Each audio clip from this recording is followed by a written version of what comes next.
বৃদ্ধ মহিলা এতটাই অবাক হলেন যে সাথে সাথেই তিনি ইসলাম ধর্ম গ্রহণ করলেন।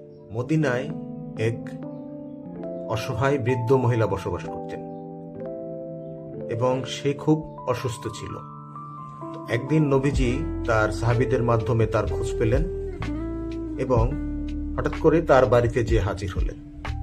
হাজির হওয়ার পর দেখলেন বৃদ্ধ মহিলা, অসুস্থ মহিলা তার ঘরে শুয়ে আছেন এবং তার ঘরে খাবার নেই, খাবার পানি নেই, ঘরটা চরম অপরিষ্কার। নবীজি কি করলেন জানেন? তিনি ঘর পরিষ্কার করতে শুরু করে দিলেন।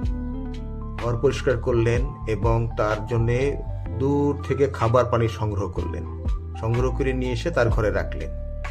তখন বৃদ্ধ মহিলা নবীজিকে চিনতেন না। তিনি জিজ্ঞেস করলেন, তুমি কে? নবী জবাব দিলেন, আমি তোমার ভাই,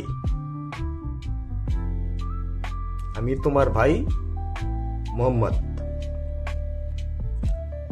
বৃদ্ধ মহিলা এতটাই অবাক হলেন যে সাথে সাথেই তিনি ইসলাম ধর্ম গ্রহণ করলেন।